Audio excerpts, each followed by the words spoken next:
For 8 years, I loved Chloe Vance. Then she proposed to me. On our wedding day, Julian Roth, the long-lost first love she never got over, came back to the country. All the guests had arrived. She hadn't. It seemed I had lost this game of love spectacularly. I found the esteemed Miss Davenport on the hotel's rooftop garden, already in a magnificent wedding gown. "Miss Davenport," I said, "I accept your offer." In the glittering grand ballroom, guests were finding their seats. The room grew louder, more festive, but there was still no sign of the bride, Chloe, or any of the Vances. I tried calling Chloe again, straight to voicemail. "Why isn't Chloe here yet?" "What's going on?" my mom asked, her voice tight with worry. I gripped my phone, forcing a calm I didn't feel. "Mom, she just texted. Said she's stuck in traffic." My dad clapped her gently on the shoulder. "Relax, honey. Don't worry yourself sick. It's the most important day of her life. Chloe's a smart girl. She wouldn't be late." My parents adored Chloe, treated her like their own daughter. Our family had gone all out for this wedding, spared no expense, all to show her and her family how much we valued her. Their unwavering trust and affection for her just twisted the knife in my gut. I'd been in love with Chloe for 8 years. When she proposed, I was ecstatic. She insisted on a huge wedding reception before we even filed for the marriage license. She insisted I didn't need to pick her up today. I agreed to it all, and in this moment, I finally understood.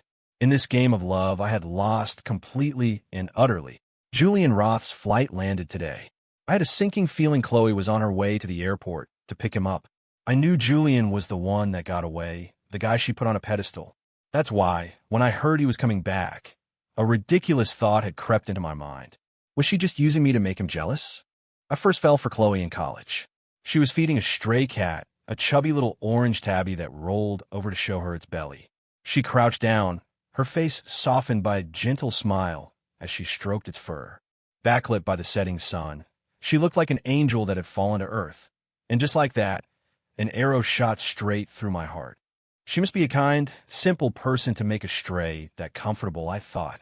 I pursued her for a long time, but she always gently turned me down. Yet, whenever she ran into trouble, I was the one she called. My friends all called me a simp, but I'd just laugh and say I was a knight charging in a battle for love. If you don't really love someone, who would willingly play the fool? The second she cried, I was powerless to ignore her. I knew from the start there was someone else in her heart. On graduation day, Chloe finally seemed moved by my persistence. The day we got together, she clutched my sleeve, her eyes filled with a careful mix of guilt and apprehension. "Liam," she'd said, "there's someone I haven't completely let go of yet, but I'll try my best." When she saw my face fall, her eyes reddened and a single, perfect tear traced a path down her cheek. "I'm so sorry. If this bothers you, we don't have to do this." I mistook her confession for honesty and kindness. After a moment's hesitation, I pulled her into a tight hug. "It's okay," I said. "I can wait." In my infatuation, I never considered that being moved wasn't the same as being in love. I spoiled Chloe rotten. We almost never fought, except for that one time. 4 years into our relationship, Chloe agreed to move in with me. I went over to help her pack. After clearing out what I thought was a pile of junk, I came back to find her frantically tearing her apartment apart. When she saw me, she looked up, her face streaked with tears. "Did you see my box? It's gone." I rushed to wipe her eyes. "The blue cardboard one?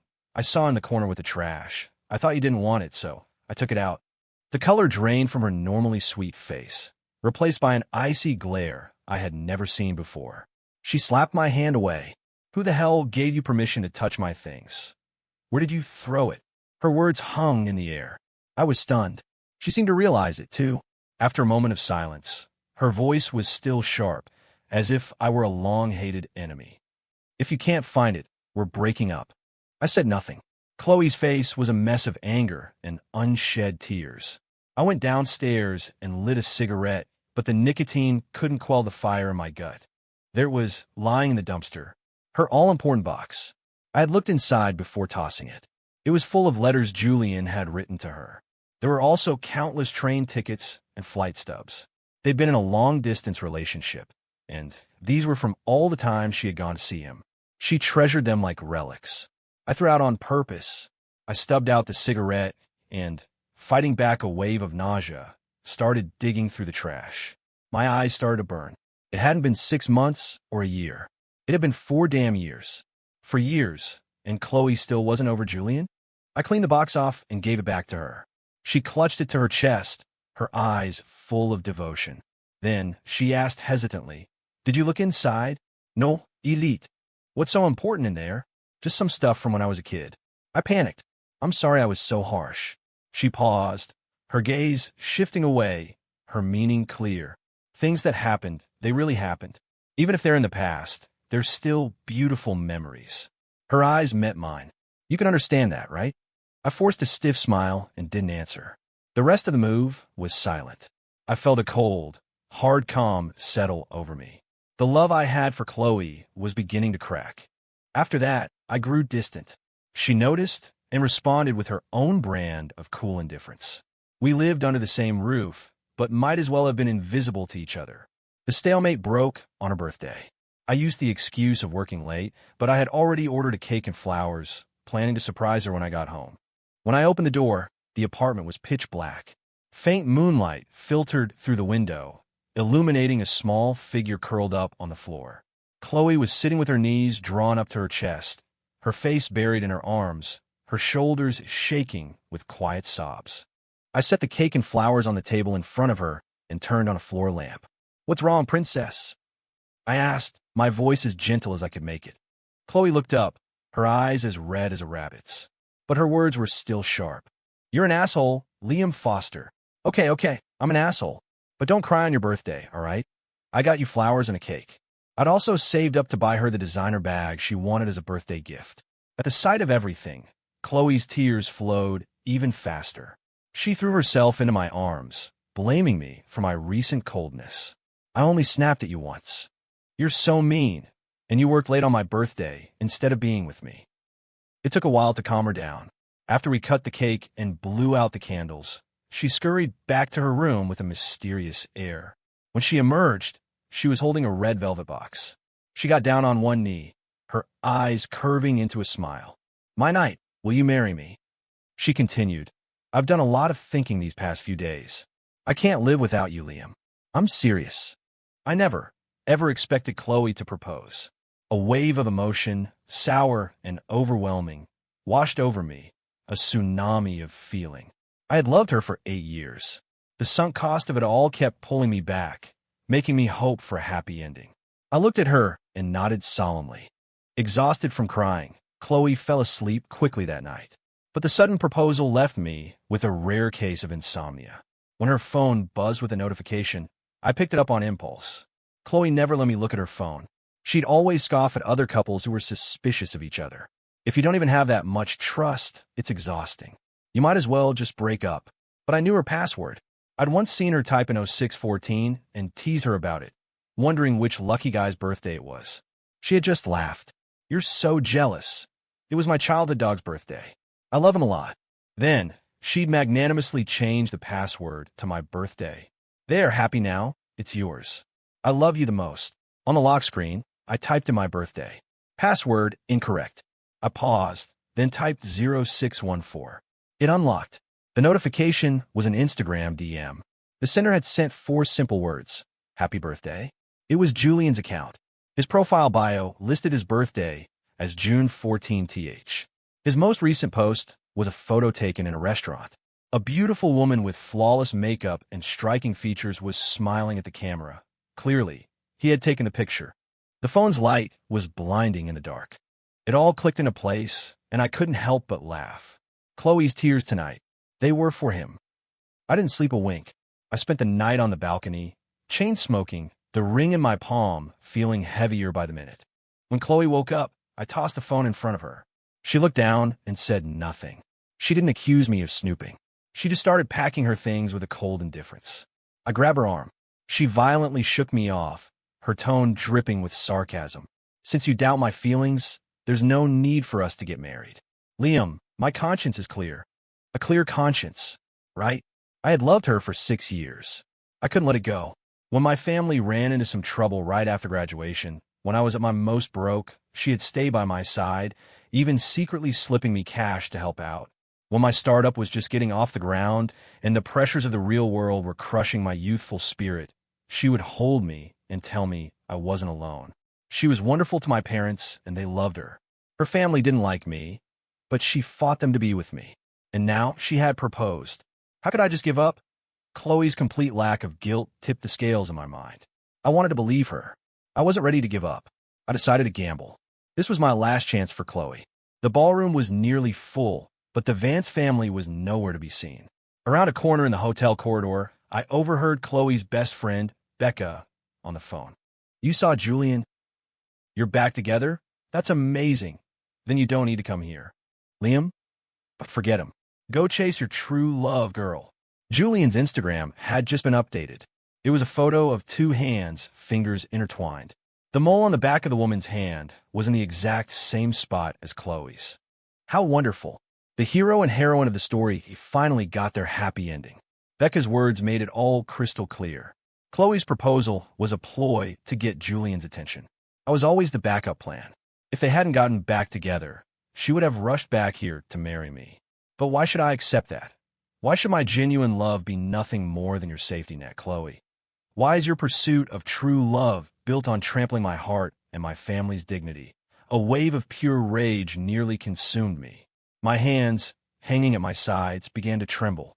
Becca hung up and nearly jumped out of her skin when she saw my dark expression. She gave an awkward laugh and hurried away. I took a deep breath, held it, and let it out slowly. Then I walked straight to the elevator and went up to the rooftop garden.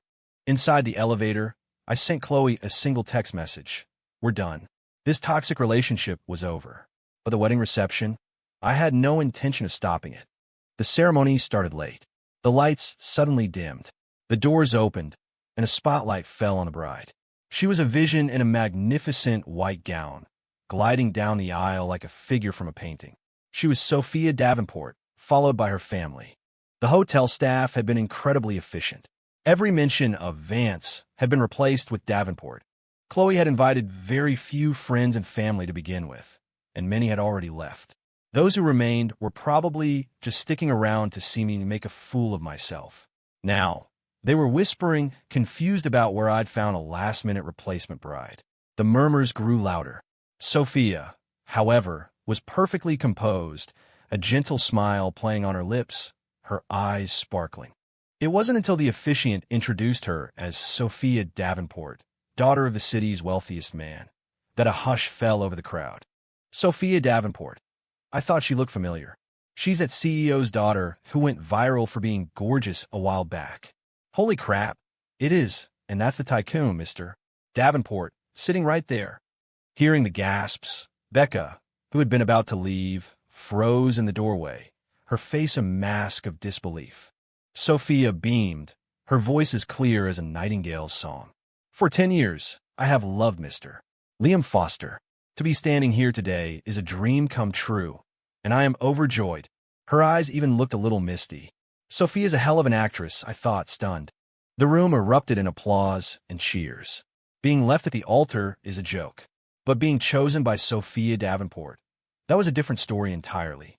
Being able to say you attended the wedding of a billionaire's daughter, what a story to tell.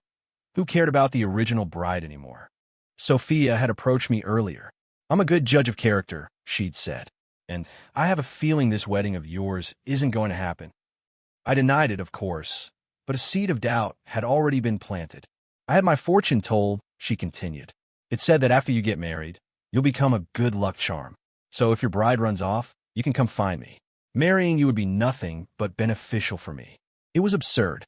I was speechless. Sophia's expression was completely serious, but I thought she had to be joking. What could the daughter of the Davenport family possibly want from me? Even more absurdly, in the end, I actually want to find her.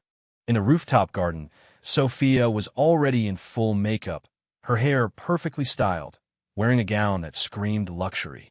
She looked completely confident, though she let out a small sigh of relief. "You took your time getting here."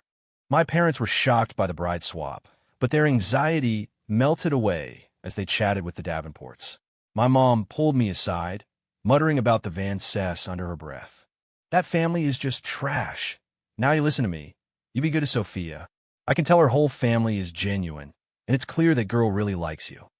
The moment Sophia glanced our way, my mom's scowl vanished, replaced by a brilliant smile. After the reception, Sophia insisted on coming back to my new place with me. The apartment I had shared with Chloe was a small place my parents had helped me buy. Now that my company was doing better, I had saved up and bought a much nicer, larger condo to be our marital home. But it was nothing compared to what the Davenports were used to. Unsure of what this heiress was thinking, I felt awkward. My place isn't very big. You might not be comfortable. Sophia stared at me, bewildered. Are you a man or not? Kicking your wife out on your wedding night. You want to live separately right after getting married? But our situation is unique. My words clearly annoyed her. Liam, since you agreed to marry me, loyalty is the bare minimum. I sighed, feeling helpless. You're overthinking it. The heiress wasn't having it. With a wave of her hand, she had people start moving her things in. That night, she moved into my home. The next day, Sophia dragged me to the courthouse to get our marriage license. Then she disappeared. I had to go back to the old apartment to pack up the rest of my things. I paused downstairs, hesitant. I didn't know if Chloe would be there, and I didn't want to face her yet. I already felt disgusted, but I had no idea it was about to get so much worse. I opened the door and froze. There was a pair of men's shoes in the entryway that didn't belong to me. The apartment was a mess, especially the couch. My body tensed. By the time I reached the bedroom door, I was shaking with rage. Chloe had once told me, very firmly, that she was extremely traditional and that I had to respect her. So even while living together, we slept in separate rooms. I had never crossed that line. Out of respect for her, we had barely even kissed. And now, men's and women's clothing were scattered across the floor. Lying in bed, next to a sleeping Chloe, was Julian Roth. Her eyes fluttered open, drowsy, and widened in panic when she saw me. She clutched the sheets to her chest. "Get out!" she shrieked, her voice cracking. "Lady, this is my house. If you want to fool around, fine, but do you have to do it in my home just to rub my nose in it?" I let out a cold laugh. Before I could move, I heard a voice from the living room. It was Sophia. Hubby's moving today, so I thought I'd sneak over and give him a little surprise. "Hey, everyone look, this is the bedroom." Sophia appeared behind me. A faint scent of rose and sandalwood washed over me, strangely calming. She looped her arm through mine, holding her phone up in her other hand. She was on Instagram Live. After going viral, Sophia had amassed a couple of million followers. Her smile was dazzling, like a siren luring sailors to their doom. But when she saw the scene in the bedroom, her smile froze.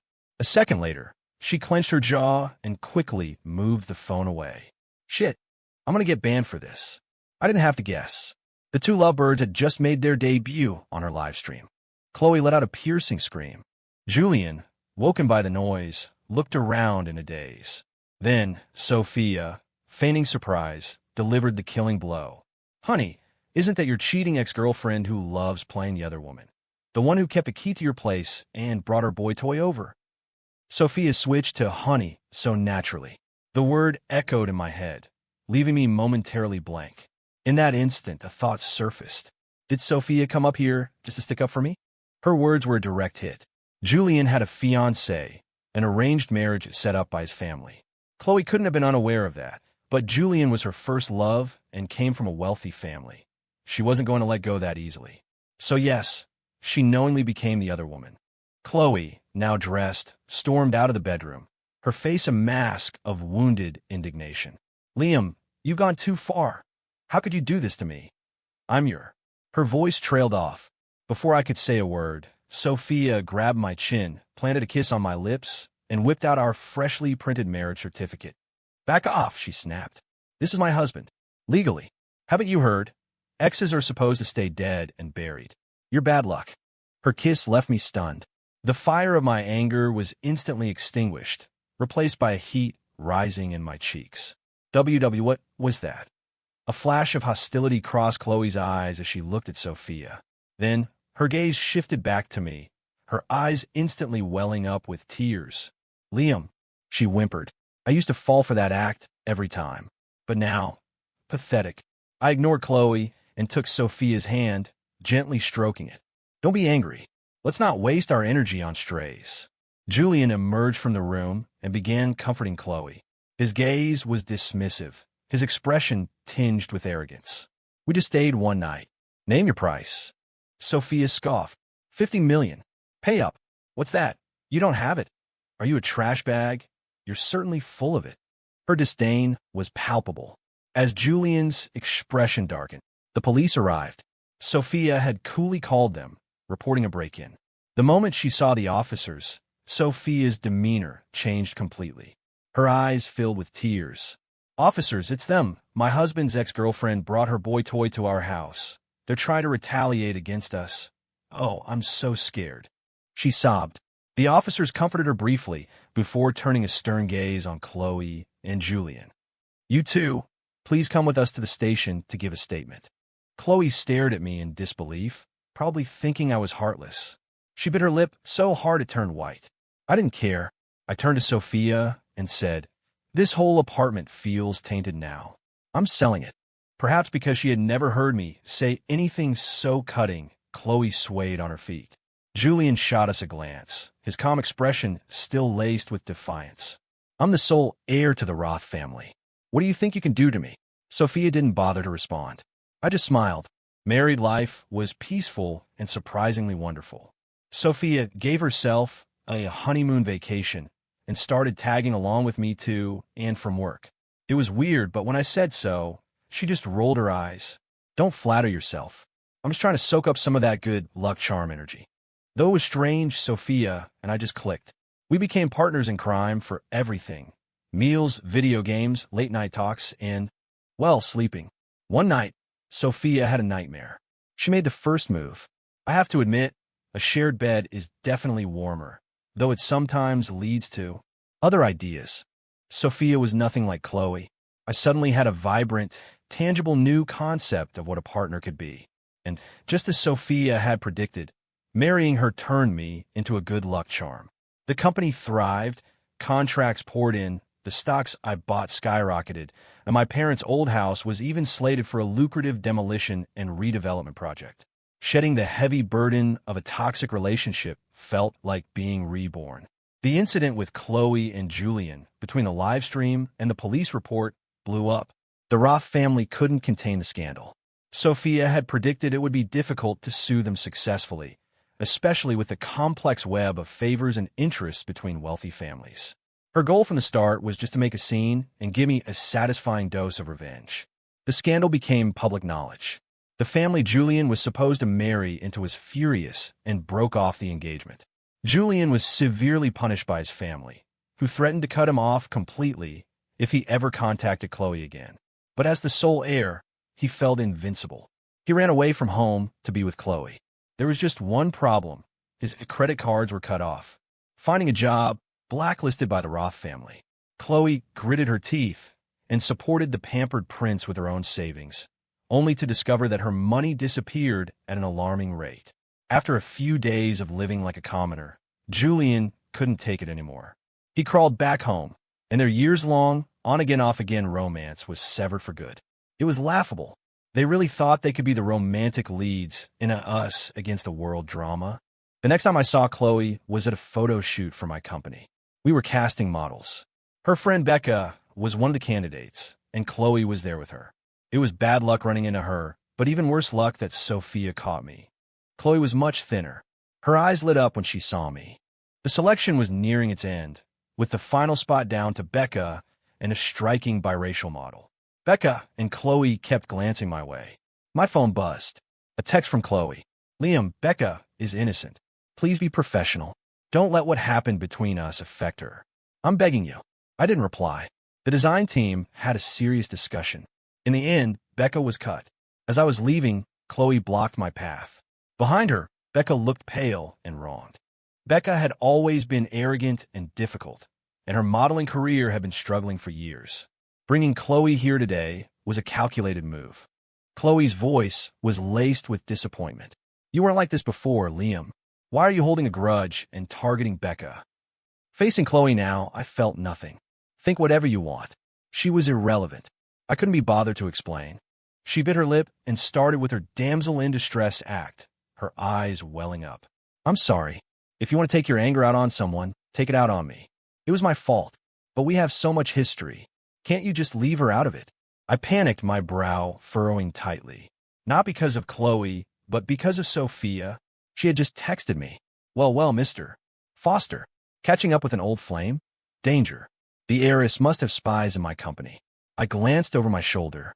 My assistant, all 6'2" of him, guiltily avoided my gaze and seemed to shrink a little. The traitor. When I didn't respond, Sophia sent a smiley face emoji. I broke out in a cold sweat. The pressure was immense. I ignored Chloe and shot a death glare at my assistant. Cancel my afternoon meetings. I'm going to see Sophia. Chloe, who had never been so thoroughly ignored by me, grew desperate. She grabbed the hem of my shirt, her eyes darkening. You're just trying to make me angry, aren't you, Liam? Well, congratulations, it worked. I was just insecure about Julian, she pleaded. I realize now that you're the one I love. I'm sorry it took me so long to see it. I really miss you. I know you don't love Sophia. Don't be so cruel. Just look at me again, please. Her voice cracked with a sob. I gave her a strange look and shook my head. Lady, my name is Liam, not doormat. Sophia is beautiful, brilliant, and has a great figure. She protects me. I remember everything she's done for me. I'm not some heartless leech. Why wouldn't I love her? Besides, we're married. I will love her, and I'll be faithful to her for the rest of my life. Miss Vance, we are on different paths. Love doesn't just vanish in an instant. It was eroded bit by bit over 4 long years. The moment I decided to end things, I no longer loved her. Chloe didn't understand that. My past indulgence had given her a dangerous level of confidence. She couldn't take a hint. She even tried to throw herself in my arms, her voice deliberately soft and coy. I don't believe you. How could you not love me? Babe, I was wrong. Just let them pick Becca. Chloe's love was always tangled up with self-interest and calculation. It was nauseating, but she never reached me, because Sophia had appeared behind me at some point. Sophia's expression was cold, and she seemed irritated. I thought she was going to hit someone, but she just pulled me back behind her. Chloe, unable to stop her momentum, stumbled and fell to the ground. Ouch, that hurts. She whimpered. Her palm was scraped and bleeding slightly. She looked up at me, her eyes glistening. Becca rushed over to help her up. Liam, don't be such a jerk. Chloe was with you through all the hard times when you were starting your business. Have you no conscience? Sophia stood in front of me, her voice dripping with sarcasm. Well, this is a first. I've never seen someone so shameless about being the other woman. You want to talk to me about conscience? Was it Liam who cheated? Let me remind you one more time. Liam and I are married. So what? Are you scared? Chloe's voice trembled, each word laced with desperate sincerity. Liam and I knew each other for 8 years, and were in love for 4. Do you really think someone like you who just jumped in the middle can compare to that? Yes, I can. Chloe's blind confidence was astounding. I took Sophia's hand, lacing our fingers together, and looked at Chloe with disdain. Of course she can. Liam, don't let her fool you. Chloe cried, agitated. She's just using you as a substitute. Julian told me everything. Everyone knows Sophia Davenport has been in love with someone for 10 years.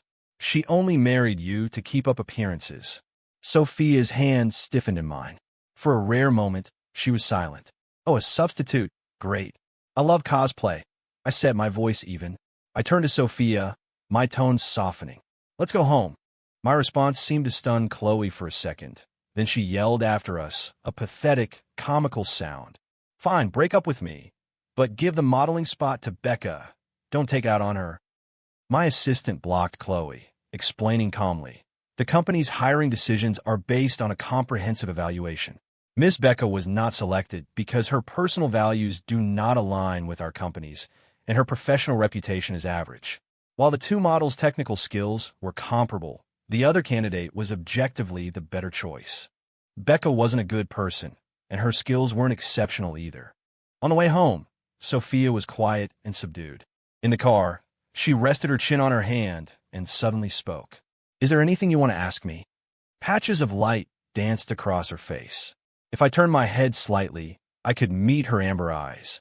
I hesitated, unsure of what to say. Everyone has a past. The present is what matters. TCH, forget it. Sophia turned to look out the window. If you want a divorce, just tell me. I was taken aback. What? She looked at me, her expression serious. Because I'm afraid you don't love me. Chloe didn't give up. She tried to contact me constantly until I blocked her completely. Was it love? Of course not. For the 4 years we were together, she didn't work. I supported her. As my life improved, so did her standard of living. I later found out that after her dream of becoming Mrs. Roth was shattered, she finally got a job. Becca helped her get an internship as an assistant at her agency. If Becca had landed the contract with my company, it would have benefited them both. A beautiful plan, but it fell through. And Chloe's drama had changed Sophia. She seemed to be sulking, and I couldn't figure out why. In a complete reversal of her usual behavior, she stopped being so clingy. I tried to tease her about it. I was lying, Sophia said flatly. There's no such thing as a good luck charm. You succeeded on your own. Okay, but that wasn't the point right now. I was at a loss. Sophia, what's really going on? Nothing. The university invited me back to speak at the alumni homecoming in a couple of weeks. Will you come with me? Sophia turned and glared at me, returning to the old stomping grounds, but with a new person by your side. Wouldn't I just be getting in the way of you, and someone else reminiscing about the good old days? Ouch. Sophia knew Chloe and I went to the same university. This sounded a lot like jealousy. I shook my head firmly. Of course not. What are you talking about? Sophia snorted, her voice dripping with sarcasm. Oh, I think I would be. After all, an 8-year history. How could a latecomer like me possibly interfere with that? My head was starting to hurt. I had zero experience dealing with a jealous girlfriend and was completely out of my depth. When I didn't say anything, Sophia got even more worked up. You're not even angry hearing you might be a substitute. You don't even ask, what are you, a saint? Sitting on the couch, Sophia's eyes were sharp, her face flushed with anger. My headache intensified. Why are you taking their nonsense to heart? What is wrong with you? I was trying to placate her, but she cut me off fiercely, deploying the ultimate weapon. You just don't love me. What's wrong with me? You're what's wrong. That person I've supposedly been in love with for 10 years. It's you, you idiot, you clueless moron. Sophia threw a cushion at me, then stomped out of the room in her slippers, leaving me reeling in her wake. Her direct hit left me completely stunned. My thoughts spun, slow and thick like molasses. Sophia has been in love with me for 10 years? Sophia went back to her family's house and refused to see me. After months of having her around, the not-so-large condo suddenly felt empty and lonely. The nights without her were especially cold. On the day of the homecoming, I went alone.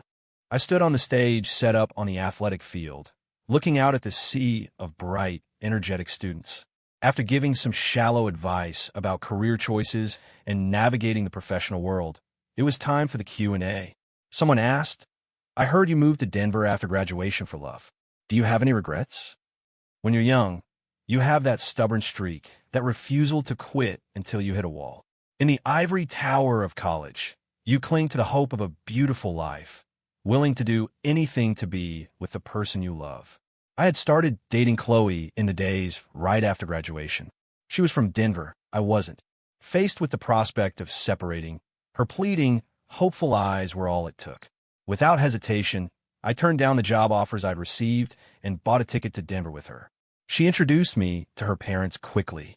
They were not impressed. A combination of youthful pride and bravado spurred me to cast aside all my caution. I gritted my teeth, took out a loan, and started a company with a like-minded friend. I can't count the all-nighters we pulled, the business dinners that left me with stomach problems, or the endless rejections when we were trying to secure funding. But in the end, it all worked out.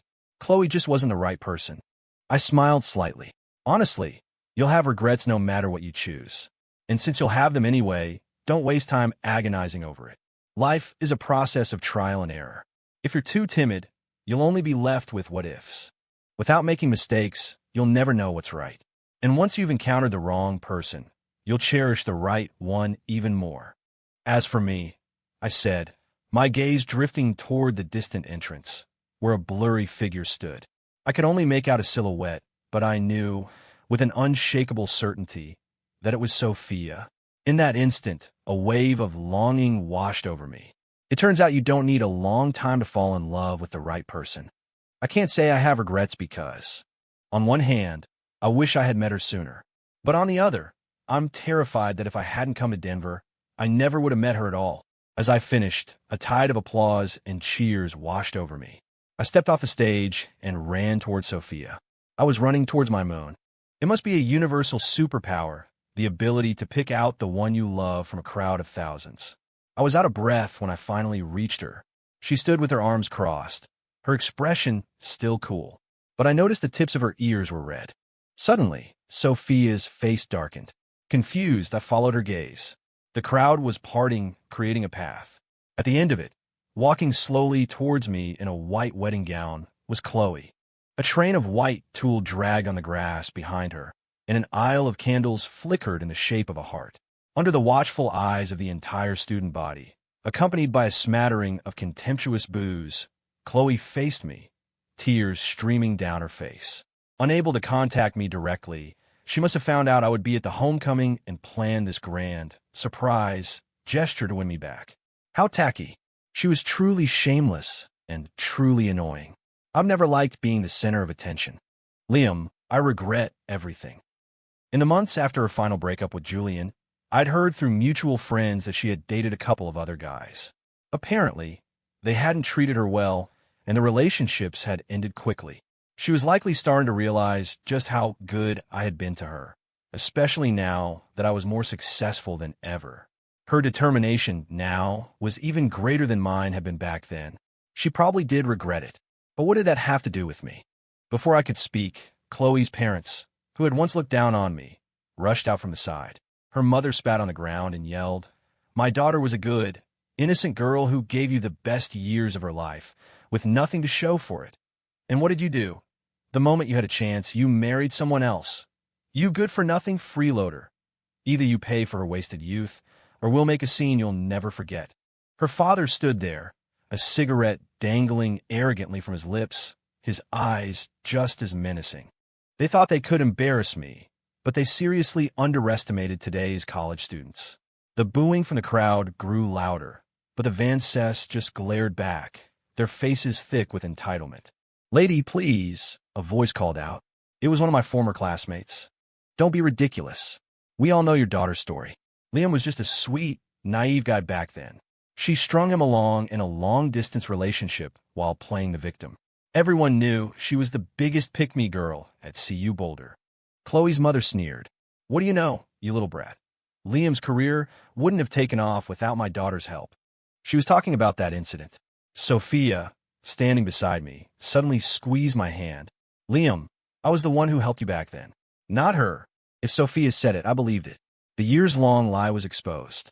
Chloe, her face still stained with tears, stared at Sophia in shock, a whirlwind of emotions flashing across her face.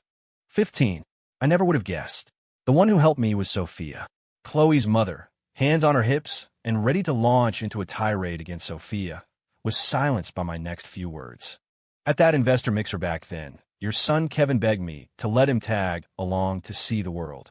He ended up getting drunk and assaulting Mr. Anderson, which nearly cost my company its funding." "Are you seriously bringing that up?" "Mr. Anderson was kind enough not to press charges at the time, but he and I are on good terms now, and I still have all the evidence. We could sue Kevin and send him to prison at any time." I smiled at Chloe's parents, as if making a friendly suggestion. "So let's part ways amicably. Stop bothering me." The Vances, who had been as aggressive as charging bulls just moments before, deflated. They stood there, mouths agape, speechless. Chloe's brother, Kevin, was the golden child of the family. The thought of their precious son having a criminal record terrified them. Kevin, who cared immensely about his image, had been hiding in the crowd. When he heard what I said, his face went white, and he frantically motioned for his parents to back down. Back when I was struggling with funding, my angel investor appeared out of nowhere. When I mentioned it to Chloe, her face lit up with surprise. She claimed she had mentioned my predicament to a friend, and she couldn't believe it had actually helped. I believed her. I thought it was Chloe who had pulled strings for me, and I had always been grateful for it. The Vances were such hypocrites. But now, I didn't need to seek revenge. They had tried to use public opinion against me, and it had backfired spectacularly. The crowd was buzzing. That woman is so shameless. What a manipulator. That's terrifying. Chloe stood frozen, enduring the judgmental stares of the crowd, mortified. Chloe, I said, my voice clear and steady. You and Julian are perfect for each other. You only love yourself. But please stay out of my life. You're upsetting my wife. And if you bother us again, I won't be so lenient with your family. After all, I have money. And my wife has even more. I wrapped my arm around Sophia's slender waist, leaned in, and kissed her on the cheek, smiling brightly. Being a kept man has never felt so good. 16. The Vances scurried away. I doubt they'll ever dare to show their faces in front of me again. Honestly, I don't even hate Chloe anymore. In fact, I'm grateful to her. If it weren't for her, I never would have married Sophia. I held Sophia's hand as we walked across the campus. Sunlight filtered through the leaves, dappling the path in warmth. I grinned teasingly. I was going to give you a tour, but it seems Miss Davenport is already quite familiar with this place. Oh, and I heard from Professor that a certain Miss Davenport also went to CU Boulder. And wasn't she in my high school, too? As if I had uncovered a long-held secret, Sophia, who was already looking a bit flustered, shot me an annoyed glare. So what if I was? She deliberately sped up, leaving me behind. I watched her go, feeling a dazed sort of happiness. I had gone to see my old mentor, who told me, to my surprise, that Sophia had also been his student. Sophia wasn't in our department, he said, but she audited my classes all the time. She was so serious and brilliant. She really left an impression on me. He happened to pull out a photo of Sophia from her freshman year. Her young, familiar face jogged a faded memory from high school. I think I had stepped in when she was being bullied once. It was a small thing, but I never imagined it would make her fall for me. All this time, without me knowing, Sophia had been following in my footsteps from high school to college. While I was chasing after Chloe, Sophia must have been watching from the sidelines, her heart breaking for me countless times. The 10 years she mentioned were real. 10 years of secretly helping me secure funding for my company when she knew I was struggling, of believing in me when I was just an ordinary guy. The extraordinary Sophia Davenport, who for my sake felt insecure and timid.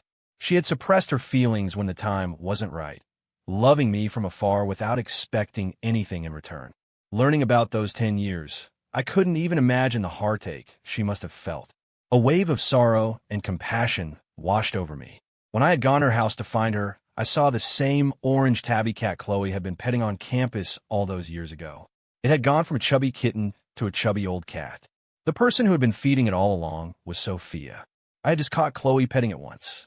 The person I had missed, separated by years, had re-entered my life in the strangest way. Thank God.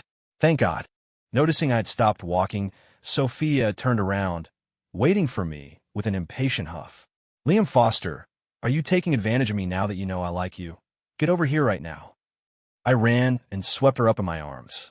As she looked at me, surprised and shy, I kissed her. Yes, ma'am. Sophia's story 1. That fool Liam thinks I fell for him because he helped me once when I was being bullied. That's not it at all. Helping someone once doesn't stop the bullies from coming back. I learned early on that to avoid being a target, you had to be tougher than everyone else. After all, before the Davenports found me at 18, I was just a poor girl raised by her grandma. I first heard about Liam from my grandma. She told me about a boy in her high school uniform who greeted her every day and bought a roasted sweet potato. Later, I learned his name was Liam. One snowy day, my grandma collapsed while selling her sweet potatoes. No one dared to help. Only Liam. He took her to the hospital and paid the medical bills. Thankfully, it was just exhaustion. Later, Liam even brought my grandma a thick, warm coat with money secretly tucked inside the pocket. His parents had told him to do it. Liam and his family were good people. That's when I started to notice him. A crush began to sprout, and before I knew it, it had taken deep root. One afternoon during my sophomore year, I stumbled upon another girl confessing her feelings to him. A wave of sadness washed over me. I realized I liked him a lot. When Liam politely turned her down, I breathed a sigh of relief. Lost in thought, I bumped right into him at a corner. He apologized profusely, then noticed my gaze fixed on the carton of milk in his hand. He scratched his head awkwardly. You want it? Here. I just stood there, holding the milk, not knowing whether to laugh or cry.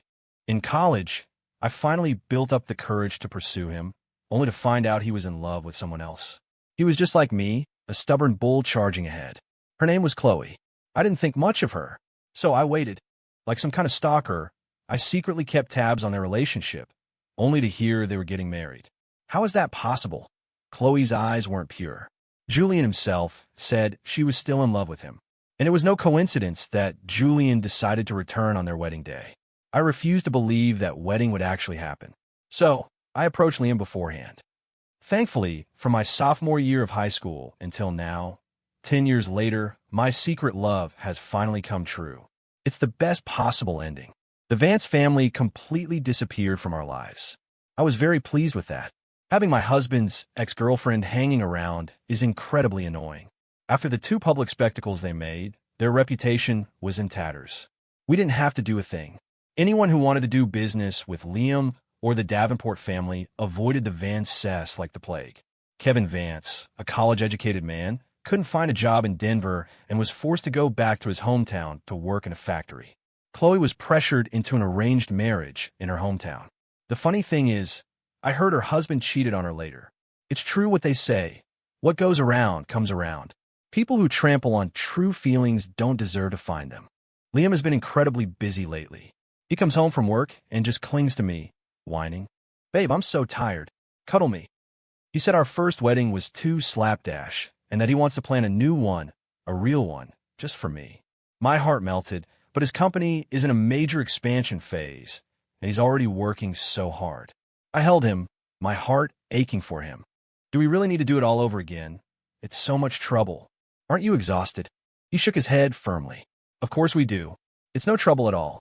Your husband has plenty of stamina. As I let out a gasp, a wicked grin spread across Liam's face, and he pounced on me. And it's not just the wedding, the honeymoon, the vacation. I'm making up for all of it.